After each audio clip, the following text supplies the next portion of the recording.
I operate from I think a naive, sometimes, I think more so now than ever, a naive idea that fairness exists.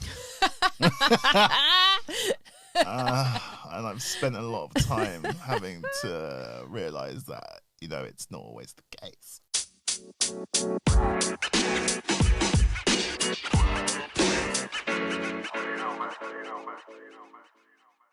So we're back. We are. are back for this kind of bonus episode about me and Kieron and getting to know us. So, Kieron. Hi. What do you do and how did you end up doing it? I'm a design and research leader in tech. What does that mean? I mean, we help build the experiences that you have on lots of the apps and websites, and any digital experience you have, there's usually someone involved that is a designer or a researcher in terms of a user experience designer or a UI designer. So user interface designer, what you see, user experience, we think more about kind of the journeys that you're taking and how you feel in those journeys. And it all sounds very like fluffy, but it's a big part of tech and a part of tech and products that we use every day that we're involved in. So my job was, I did that work. I was quite lucky in a sense because I graduated the same year as you and kind of didn't know what I wanted to do. Kind of knew what I wanted to do, but didn't really understand that there was an option to go down the digital route. So I did product design at university. So I did a BA in product design, industrial design, it's also known as. And I had, one of my projects was sponsored whilst I was at uni. And I also had some investment for another thing that I was working on outside of uni. So coming out of it, I'd already had 2 years of like working on these kind of tech type projects that partly involved. So one was a phone, which partly involved us designing parts of the operating system. So I started to get an idea of how my skill set as an industrial designer in training could translate over. And at that moment, there was a kind of a boom in this idea of user experience. Apple were kind of creating this experience from the moment you open the box to the moment you kind of turn something on to when you're actually using it. All of this is kind of encompasses the user experience. So there was this big kind of bang in, this is something that companies should be investing in. And I think I was partly at the right moment and right time. I was doing industrial design. A lot of industrial designers have the skill set. A lot of the ways that we work as UX designers comes from industrial design and manufacturing. So kind of right place, right time. Coming out of uni, I'd had a couple of years of being able to fortunately build some really strong relationships and contacts within lots of different industries. And I opened up an agency, and for 3.5 years we worked on lots of different brands such as L'Oreal, building their online experiences, because the feedback we got was that we looked at it in a different way. We looked at these things not from just a visual perspective. We were talking about, naturally, because that's how I was trained, we were talking about the experience you wanted to create it online, and at the time that wasn't a thing. It was like, just get a nice website up with the product on it.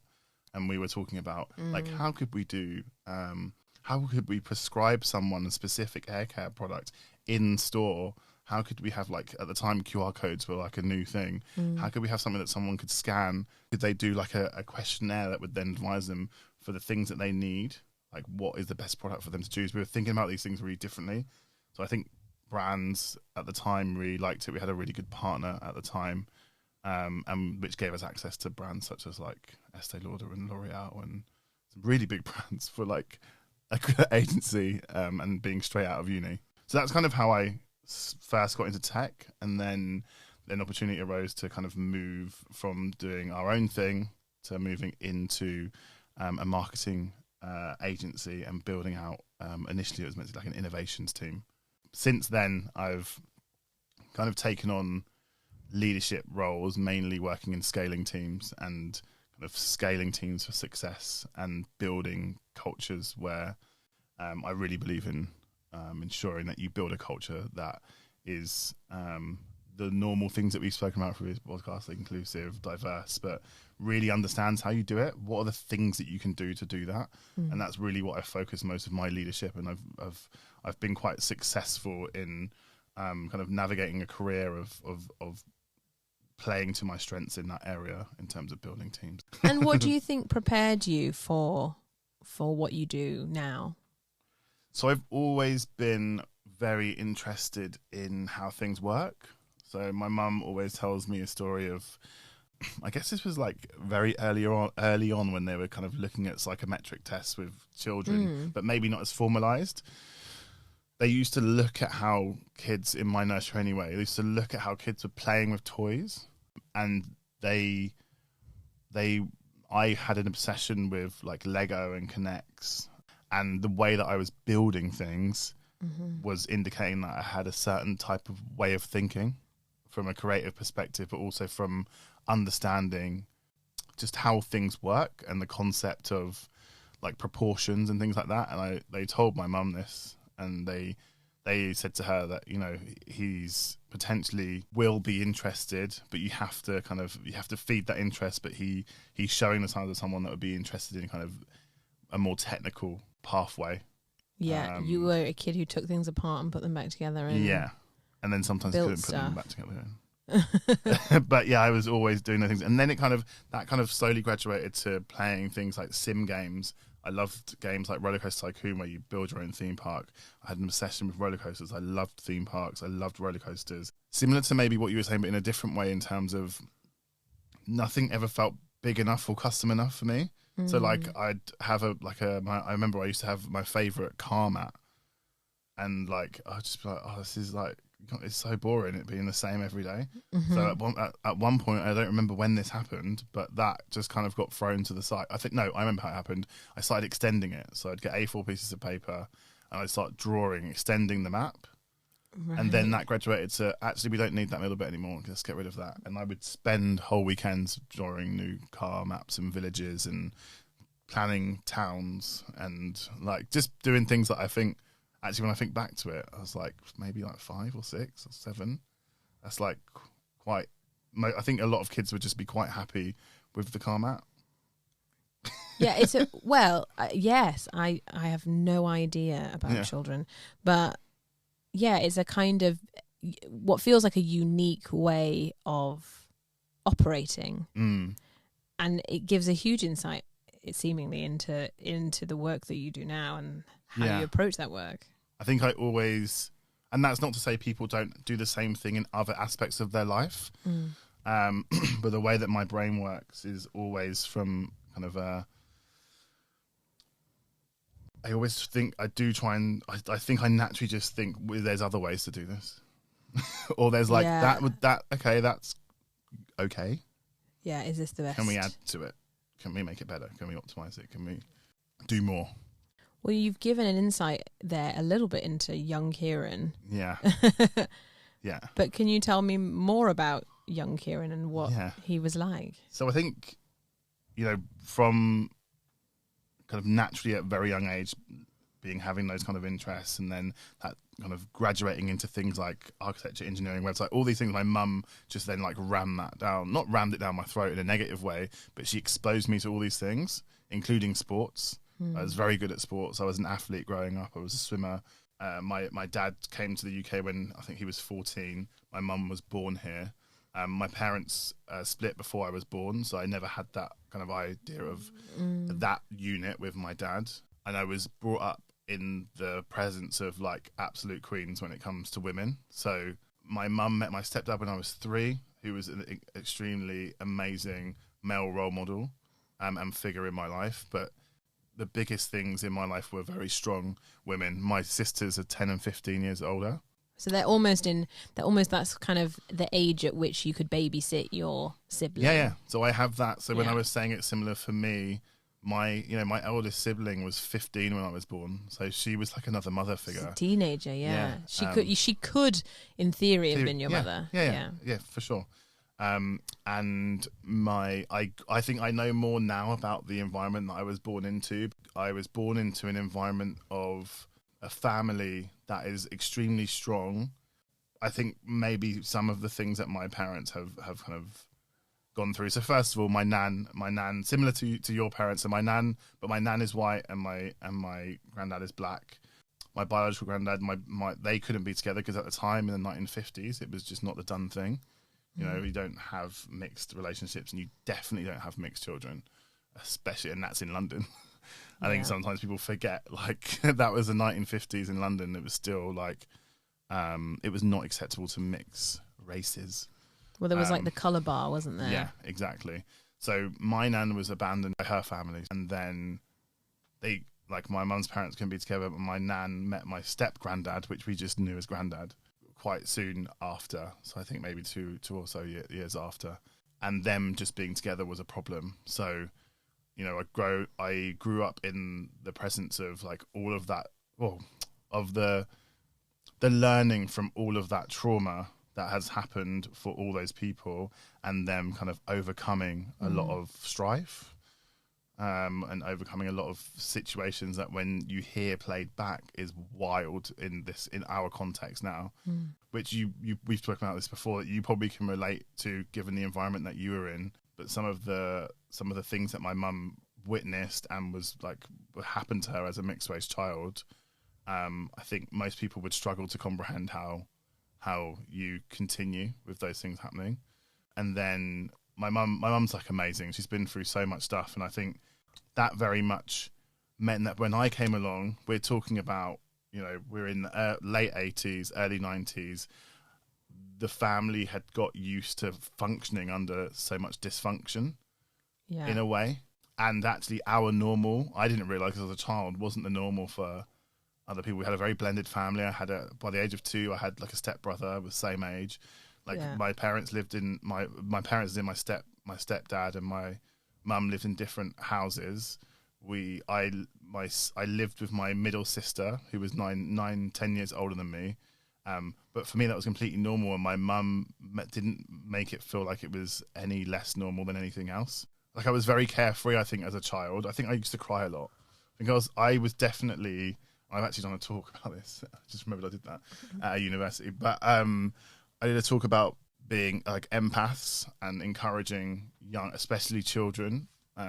If your child cries a lot, it's probably because they feel things differently. And I'm definitely one of those people. I take on from what's around me, and it can affect me.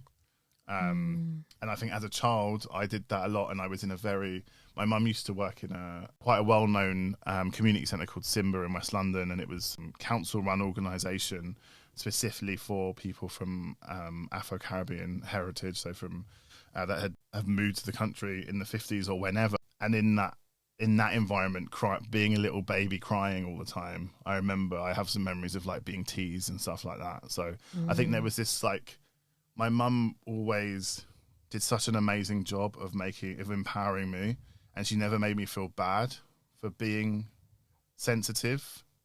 Yeah, she was just so aware of what was going on, and maybe it's because in that time she was an older mother. She'd already had 2 children. I was the third. She'd done it for 15 years, right? I was the third time round, right? So I think my mum was like really conscious to make sure that I was exposed to things, so I had the best chances of succeeding. Well, it sounds like you're from quite resilient stock, but also it's interesting the kind of, you're already getting an insight into the fact that even though you exist in an environment where that's okay, you're already getting an insight into how the world treats you and sees you as an empath or as a sensitive boy. Yeah. And so I think that leads quite nicely into the next question around, I'm interested in what it was like growing up in London, particularly as a black man. And I suppose in light of your last answer, particularly as a black man who feels things empathically and is emotionally sensitive, how does that tally with external experiences? Primary school, there was definitely a hardness from when I think about some of the things that were said to me by teachers and the way I was treated. I always have been in, and I was showing you like my yearbook from secondary school, but I've always been in a fairly diverse environment. Whether that environment was inclusive is a different thing. So I have memories of certain things happening that were just so normalized. We would be treated differently, right? So like I remember being on like the yellow table. I have like these really vivid memories of like being in the yellow group, and it was me, Amy, Flo, Saha. Like, I remember the names. That's mad. I was like young, primary school. But I remember there was like specific teachers that were just like, they just didn't have time for us. Yeah. So especially if you were like of colour, you had to be exceptional, even in that environment, to actually have anybody pay attention. So I remember the kids of colour that were like, they were still like the second like rung, but they got attention. There was a point in primary school where it was kind of, the assumption was, you know, you're not going to go to uni. It wasn't as explicit. Thanks. It was more explicit when I got to college, but when I remember, It's just a writing you off. it's just a write off, and you feel it, right? And then there were certain things like I remember. So but then also it's a self-fulfilling prophecy. Yeah. Because we're not then going to invest in you, and you don't see that as an option, and so of course it's not going to happen. Exactly. So we've gone from me being in nursery, like them identifying that there is something that should be invested in, and my mum's doing it at home, to me being in a classroom where I'm just kind of being written off. And I remember some of the behaviours. So I remember like when other black kids would come back from, like, they've gone to Jamaica or to Antigua, and they come back, and I remember vividly there was a girl that brought she had like a little dread head that she put on top of her pencil and was writing with it. And the teacher was a white guy who actually ended up going down in massive controversy, but we're not here to gossip. Let's talk about that at dinner. Yeah. Let's put a pin in that. Yeah. And he was like, take that thing off the top of your pencil. That stupid thing off the top. He said, take that stupid thing off the top of your pencil. Little things like that. I remember one time he was like demeaning your culture. Yeah, not acknowledging it, demeaning it. And I remember there was one. And what if it had been a pink fluffy thing? Yeah, it probably would have been fine. And even if it wasn't, the cultural reference is really important for you to acknowledge. Yes. So I love even that. If the thing on the end of the pencil is not up to code or whatever, whatever. Acknowledge. That's amazing, but we don't put things on top of the pencil. You don't have to be. Yeah, it's completely tinged with racism. Yeah, exactly. So I remember there was one incident that happened where like he threw this book and it went straight into my friend Amy's face. We were in year 5, I think year 4 or 5, and I remember her just like crying, and him just like not acknowledging who is this it. Guy? It's a dick. Jesus. I think growing up, always felt like you have a place in London, for me anyway, in my experience.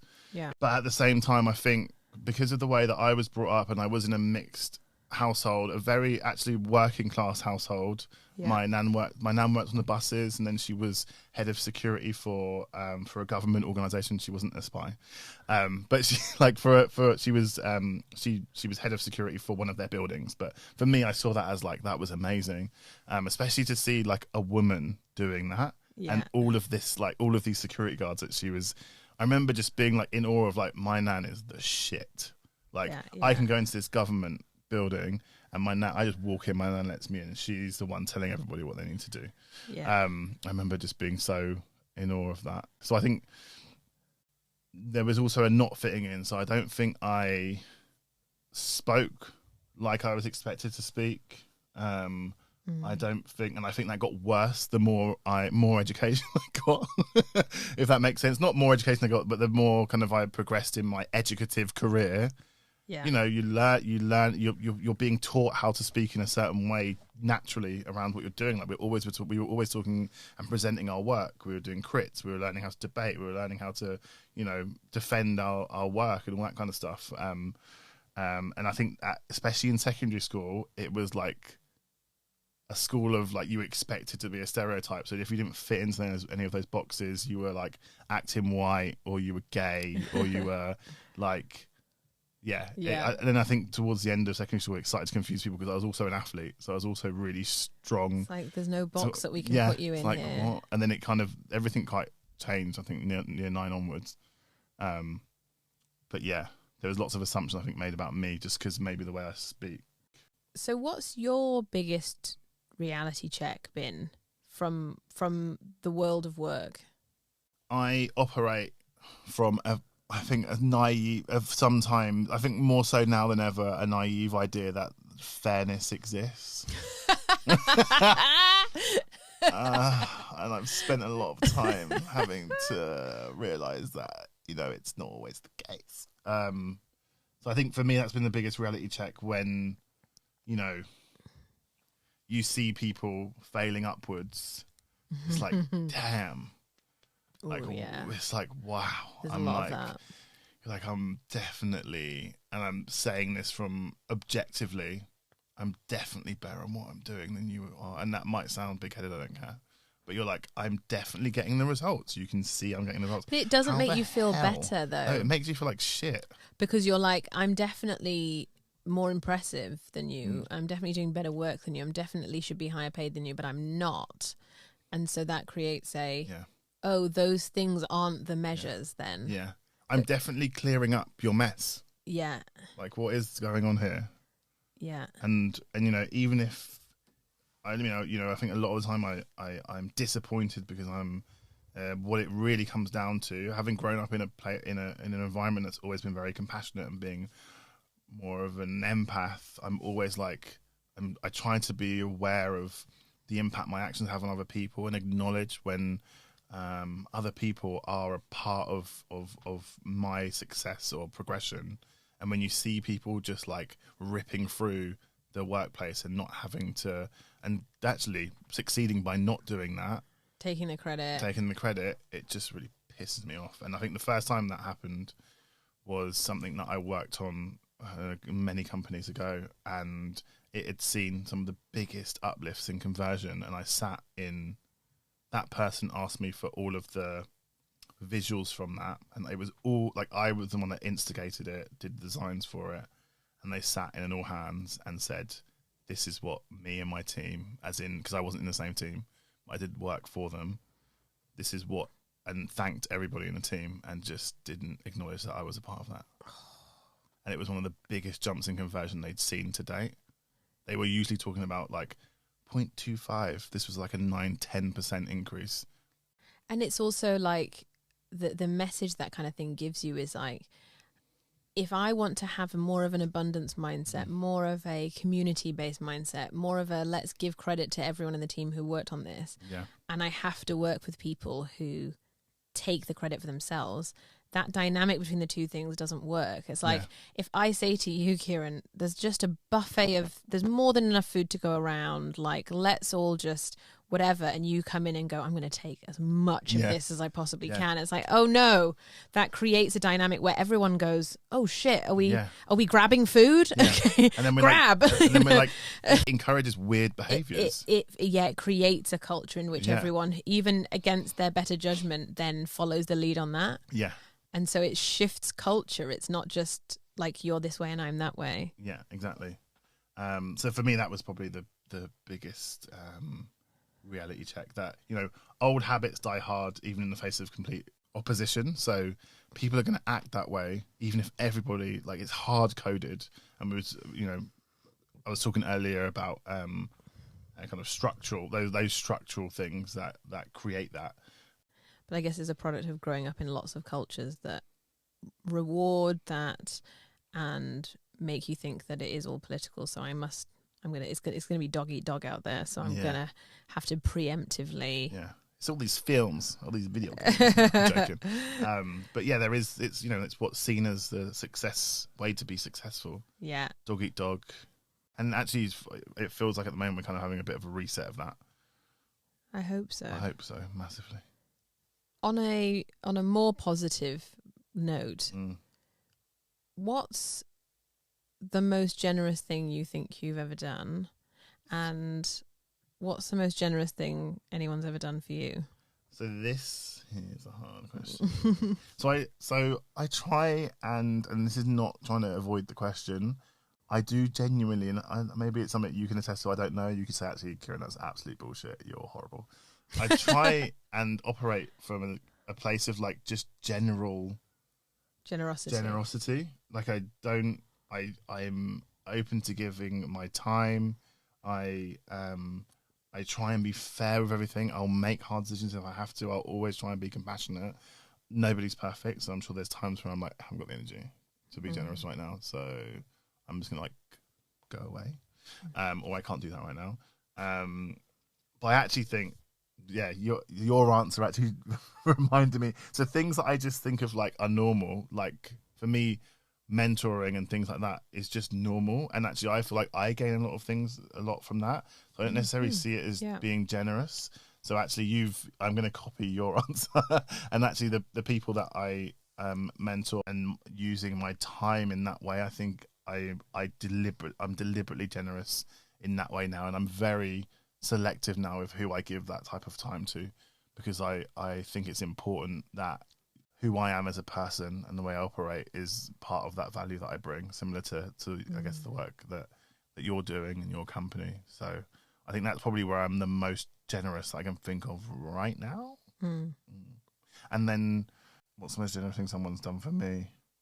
I come from a very generous environment. Like I remember always being, we weren't spoiled, but you know, if I said I would really like something, I would wait and hopefully it would come, and quite a lot of time it would, but it wouldn't be instant. I'd have to wait for it. I might have to wait till Christmas or maybe a couple of Christmases, depending on you know how we're doing and my mum was doing. But I think one of the biggest acts of generosity that I have, and I call her like the angel woman. I tend to have, I don't know if I always say maybe I've got mug on my forehead, but I always have sometimes have these weird things happen to me. And one of the weird things that happened to me, I was sitting on a train. This is like, I must have been like early 20s. I was sitting there minding, this was a long time ago, so I remember the phone that I had. I was sitting on the train and this guy was walking down the carriage, and I can laugh about it now, but I was looking down at my phone and he just slapped me around the face. I shouldn't laugh at that because that's fucking horrendous. I know. And what? Yeah, I've got a few. I should tell you all these stories, not for now, but I've got a few stories like that. And maybe I've got I don't know, maybe I've got a slappable face. You've got a face anyone would want to slap. Or just do weird things too. But that's nuts. Yeah. So the woman next to me put her hand on I can't tell you what she looked like actually, but she put her hand on my leg and was like, don't react. And for me, in hindsight, she didn't have to do that, but she assessed the situation. I was a lot younger, and she probably saw that person maybe is not like mentally all there, or maybe having some kind of episode. I didn't see that in the moment, but she was like, she didn't have to do that. She scanned the situation for you and went, the best thing for you is not to. Yeah. And she was just like, don't react. It's fine. Don't react. And it was just really weird and really comforting. There's something about the physical touch of the hand on the leg. Yeah. If she hadn't have put the hand on the leg and she just said don't react, it would be different. And that's why I think I associate it with like the woman angel. Because I'm like, was it a little guardian angel that was like, that could have been a inflection point of my life of where I just reacted in the moment. I don't think I would have, but you just never know with these things. Also, it was something about somebody being there to say, I saw that thing. Yeah. I saw that was an unjust thing that just happened to you. And it's almost like an I see you. Yeah, exactly. Because in London, a lot of people would just be like I'm looking up into the air, by the way. It's like looking away, looking up, and they could just easily just pretend it didn't happen. I can't believe he just slapped you. I know. That's nuts. We came from, I don't know if you had that when you were at school, but like, I'm of the generation of happy slapping, which was like a big thing in my school. So maybe I was more hardened to it. That was a thing where you people used to, and I talk about this in a really weird way because it was really normalized back then, but like people would just we would call it as if I did it, I didn't do it. Like the happy slapping thing was like a phenomena that it got completely out of control, but you just be walking down the hallway and someone would just like spam your head or like blips your lips, like complete invasion of your space. Or they would do, like, I remember we used to have like this, the art block used to have this balcony, and people would just like spit down. Oh, like kids are fucking disgusting, aren't they? The 90s were wild, man. And I remember it was like a thing. Like, I used to tell my mum, I was like, if you knew what happened when we were snowed in, I don't think you would ever send me back to that school. And I loved my experience at school. It's not something that was negative for me, but like we were just running wild. The teachers had no control in certain points. Most of the time they did, but things like that they didn't. But yeah, so maybe I was a little bit more hardened to it by that point, but still. That's crazy. Yeah. What keeps you up at night? I think what used to keep me up at night was worrying about how I'm going to succeed in like the workplace and how am I going to become this person that is really successful and blah, blah, blah. I think it's less that now. It's more about space now. I find space like overwhelmingly. I mean, I sleep really well, so I'd say that it's more of a metaphor for me. It doesn't stop me from actually sleeping, but space is something that I can think about too much and be like, there's no end to this thinking. How does it work? Space as in the universe. As in the universe, not as in like being out in a field. More like the universe. Oh yeah. There's something about that I am intrigued by. My favourite film is Interstellar. I love that film, which then just turned like the end of that just turned into absolute like I've not seen it, but mayhem. Like it's very hard to understand what's going on, and it's a reflection of exactly what it is. Also thinking about like I want to do so much stuff. I want to like get the most out of life, but sometimes I get paralysis because I want to do so much stuff. So I'm like, how am I going to fit everything in? Okay, so what's something that you no longer tolerate? Ignorance with the kind of unwillingness to attempt to comprehend other people's reality. Because I think ignorance is a thing, and that's not anybody's fault per se. But when you're unwilling to recognise that other people's lived experiences or other people's realities, that's a problem for me. And if we have a conversation and you are pushing back on it, and I'm not wasting my time like trying to explain something to someone that doesn't want to understand it, it's not my job to. Yeah. And so there's like, it's not that I wouldn't have that conversation, but I'm just unwilling to have like an ignorant conversation that's layered with unwillingness to learn. I'm just not here for it. Yeah. I've got things, like I said, I've got things that I need to fit into this time. These things you've got to do. Wasting my time. Yeah. What's something that you'd love to do more of? So I swim. I was an athlete when I was younger. I used to swim. I was a swimmer. I used to do a lot of taekwondo, but I was a competitive swimmer. I think, speaking to my coach actually last couple of weeks, so really ramping that up, it's something that is very therapeutic for me. I think it helps me manage my, keep my mental health in a good place. It's something that is coded into me because I've done it from a very, very young age. So it's part of who I am. And I want to do much more of it. And I also want to compete. And that's not to be competitive, but more of it's one thing that I've realised with my coach is swimming has always been in that context. And for me not to do it in that context is quite hard. So having that goal and that milestone of competing is something that drives me to prioritise it. So that's something I want to do a lot more of. What made you decide to do this podcast? Why are you laughing? I don't know why. It's really interesting because I've been wanting to do something, not podcasting in particular, but I just always feel like I'm not doing, not anything to give back, but like there's so much more interesting things and valuable things I feel like I can be doing with my time. When I joined the company that we both worked at and some of the experiences that we both had there, I really loved the honesty of our conversation, and I realised how much I'd been lacking that. And it was kind of more, it was like a light bulb moment. It was one of the most senior roles. I mean, eventually one of the most senior roles that I'd been in, one of the most complex teams that I'd ever had to navigate. And I realised actually how much having that type of space to talk about things. And I also had peers that were also people of colour. The BLM movement during lockdown, I joined just kind of the tail end of, or the beginning of the second lockdown, I think. So kind of in the midst of that shared experience, I just realised how important it was for me, and maybe that it would have been helpful for me, the younger me, to have access to and be able to hear these types of conversations and it be something that was there. So when we talked about things that we could do, I just loved our conversations, and I thought, kind of selfishly thought that if it appealed to even just someone like me, it's a very important thing and something that I would be very passionate about. And it would also, like you said, selfishly for me, it was about improving my confidence around speaking and sometimes I can get into my head, which I'm sure a lot of you have heard over the episodes. I think I'm the opposite. I think I'm much more concise when I'm in a business environment and much more comfortable. Being in this environment, I am very comfortable, but it's definitely challenged me because it's different when things are being recorded. And it's interesting you say the thing about, you know, if it speaks to someone like me, then maybe, you know, maybe it'll speak to people.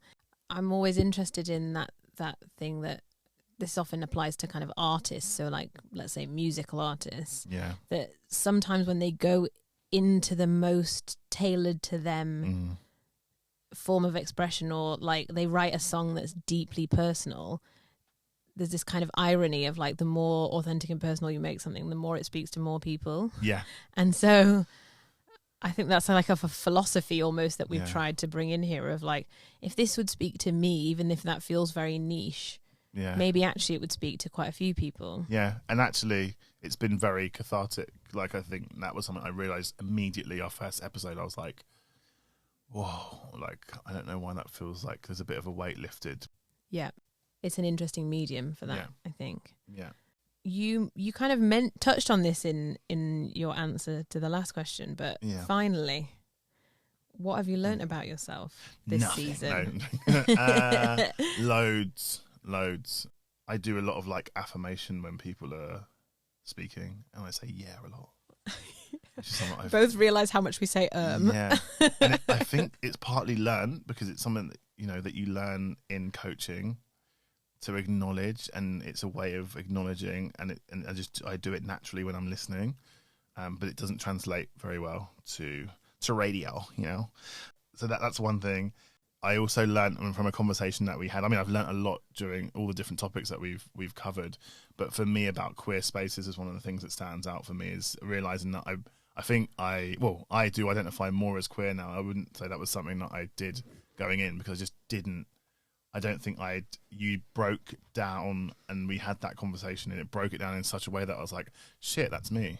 So for me, that was like a really amazing moment. It made me understand why I sometimes felt so uncomfortable identifying as like a gay man in an all male gay environment, and, you know, not having to live up to those norms. Yes. And actually it's all about just being free and just being like accepting, and that's always how I've been. And when you're always trying to be pushed into a fucking box, it's tiring, because I don't fit in. Most of us don't fit into boxes. Let's just like accept the fact that we're all different. And for me, that was a really big moment for me this season. Nice. So I love that. Thank you. Thank you. I've learned a lot about you, even though I thought I knew a lot about you. So thanks, Kieron. I really enjoyed that. Thank you for kind of agreeing to do this journey together. Like, I really appreciate it. I fucking love it. I fucking love it. Sorry, that's not acceptable. You know, I've really enjoyed it, and I think it's really, you know, I think sometimes we've both come in to record these, and you can't always be in the best and happiest of moods. But I think for me anyway, it's been, regardless of the mood I come into this, it's always been an absolute pleasure talking with you about these things. And it's actually sometimes took me totally out of where I was in the headspace I was in coming into it. So yeah, I would agree with that. There's something about the lack of fear of failure in the room that doesn't always apply to all the other conversations I have with business. You know, I can get off a call and go, I didn't sell myself properly there, or I didn't. Yeah. And that's rarely the case. And even though I did say I feel stupid sometimes, that's rarely the case in the room. It's a very safe space. Yeah. I guess we should say thank you. Yeah. Thank you for those of you that have followed us through the whole season. No, but we really appreciate like all the feedback that we've got. We're going to go straight into planning the next season. Yeah, absolutely. And we're going to tighten some things up. We're going to change a few things. There will be a season 2. Yeah. And there'll be a stadium final show live. Live at the South Bank Centre. But if you have any, I honestly wish, but if you have any thoughts on people we should speak to,